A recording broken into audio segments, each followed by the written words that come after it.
Let's talk about social media and advocacy. So really quickly, what is advocacy? Advocacy is a political process by an individual or group which aims to influence decisions within a political, economic, or social system or institution. So thinking about that definition, can social media help? So before the advent of social media and internet and the email, you can think about Professor Usher's evolution of it all. Our ability to advocate was limited to in-person, face-to-face meetings, phone calls. It's hard to think about it, but handwritten letters, and maybe traditional media. So for the average person, those constraints are pretty limiting. All of these things are time intensive. They can potentially be costly depending on where you live and who you're trying to see face to face. Elected officials potentially require a trip to DC or knowing their schedule and catching them when they happen to be in the district, or at the state level, a trip to your state capital. For a corporation, it becomes even tougher.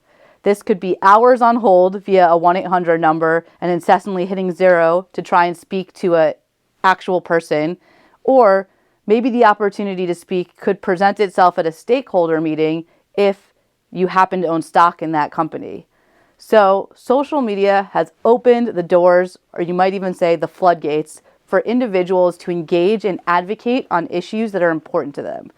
How you can get involved is endless, but some of the easiest and most often utilized tools are online petitions.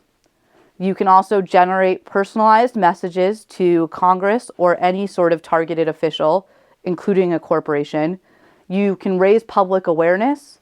You can increase the ease of direct communications with tools like click-to-call or SMS, which are text messaging technology, or you can directly or publicly call them out on social media.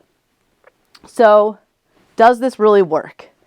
There is a great report that unfortunately is a little dated, but still worth mentioning, called Social Congress. This report was published in 2010, and I would argue social media and advocacy was really in its infancy, but it still illustrates the point of how elected or public officials view communications via social media.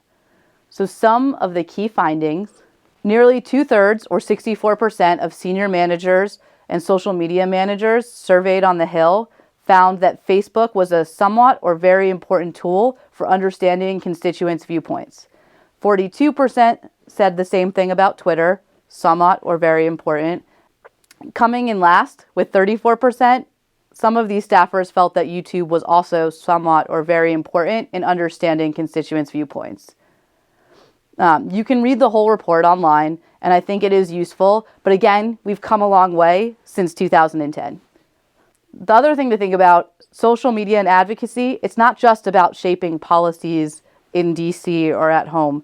We can easily become brand advocates instantly by taking to Twitter when our cable goes out, sorry Comcast, or expressing annoyance in the service industry if our reservation is messed up, or we feel swindled by a mechanic, or we get bad service in a restaurant. There are even specific networks that are now in play to help us aggregate these views. You can think about things like Yelp, Amazon reviews, Google reviews, or even LinkedIn endorsements as your opportunity to be a personal brand advocate.